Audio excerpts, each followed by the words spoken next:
আসসালামু আলাইকুম, সবাই কেমন আছেন? আশা করি সবাই ভালো আছেন। আমিও ভালো আছি। সবাইকে স্বাগতম আমার ছোট্ট পরিবারে। তো আজকের ভিডিওটা শুরু করলাম। তো এই যে দেখেন, মা হলো মোরগ ধরেছে জবাই করার জন্য।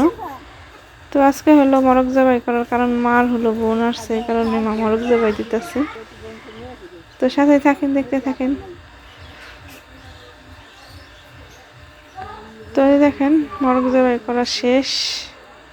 আর এইদিকে এই যে আমার মা আর আমার খালা হলো মোরগটা পরিষ্কার করে নিতেছে। আর আমার খালা হলো অনেকদিন পরে আইছে আমাদের বাড়িতে, না বলেই আইছে আর কি, ফোনও করে নাই। তো মা বললো বাড়িতে মোরগ আছে, মোরগ জবাই করি। তো এই যে দেখেন, মোরগটা হলো কাটতেছে। তো এই যে দেখেন, মোরগটা কাটা শেষ। এখন হলো এই যে রান্না করতে বসছে। আর মা হলো আমাদের বাড়িতে কোনো মেহমান আসলে পর অনেক খুশি হয়। এই যে, তো আমার এই ভিডিওটা যে যেখান থেকে দেখতেছেন, দেশ দেশের বাইরে থেকে ভাইরা বোনেরা, দয়া করে পুরো ভিডিও দেখেন। পুরো ভিডিও দেখার পর যদি আপনাদের ভালো লাগে তাহলে অবশ্যই লাইক কমেন্ট করেন, শেয়ার করেন, চ্যানেলটা সাবস্ক্রাইব করে চ্যানেলের পাশে থাকেন। তো এই দেখেন, মা হলো তরকারিটা রান্না করতেছে। তো মা হলো আজকে যে দেশি মুরগি রান্না করতেছে, বাড়ির মুরগি, আর হলো পোলাও রান্না করব। তো আমার এই ভিডিও অনেক নতুন ভাইরা বোনেরা দেখতেছেন, আপনাদেরকে অসংখ্য ধন্যবাদ। আর আপনারা যারা সাবস্ক্রাইব করছেন পুরোনা ফুরা ভাইরা, আপনাদেরকে অসংখ্য ধন্যবাদ। আর যারা এখনও করেন নাই তাদেরকেও ধন্যবাদ। তো নতুন আপুরা ভাইরা, আপনারা যদি আমার সাপোর্ট করেন, আমার চ্যানেলটা সাবস্ক্রাইব করেন, তাহলে অবশ্যই আমার কমেন্টের মাধ্যমে জানাবেন, আমি যদি আপনাদেরকে সাবস্ক্রাইব করতে পারি, পাশে থাকতে পারি। তো সাথেই থাকেন, দেখতে থাকেন গ্রামের রান্নাবান্না, গ্রামের পরিবেশ। তো আমার এই চ্যানেলটাতে আপনারা শুধু গ্রামের রান্নাবান্নাই দেখতে পারবেন, কারণ আমি গ্রামের মেয়ে। আপনাদেরকে গ্রামের পরিবেশ, গ্রামের রান্নাবান্নাই সবসময় দেখায়। তো এইদিকে দেখেন, আমার খালা হলো পোলাওর চালটা বাইছে দিতেছে, জায়গা দিতেছে আর কি, কোলা দিয়া।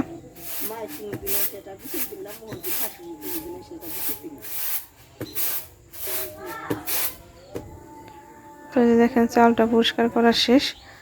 আর এই যে এইদিকে মার তরকারি রান্না করা শেষ। এখন হলো এই যে পোলাও রান্না করব।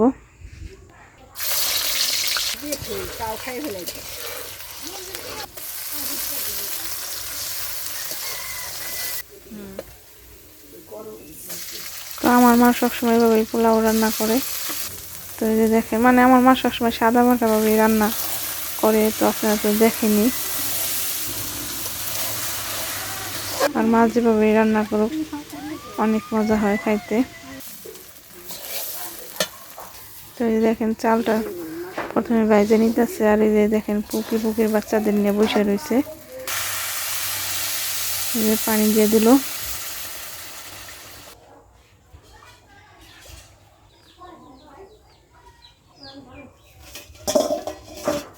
তো মার কিন্তু এই যে দেখেন, পোলাও রান্না প্রায় শেষ। এই যে, আর পোলাওটা কিন্তু ঝরঝরা হয়েছে। আর সবসময় কড়াইয়ের ভিতরে রান্না করলে পরে পোলাওটা ঝরঝরা হয়। তো এই দেখেন, পোলাও রান্না করা শেষ।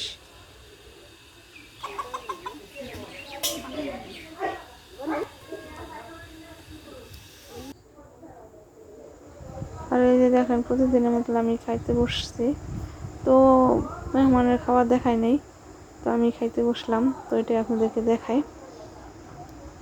তো সবাই ভালো থাকবেন। আল্লাহ হাফেজ।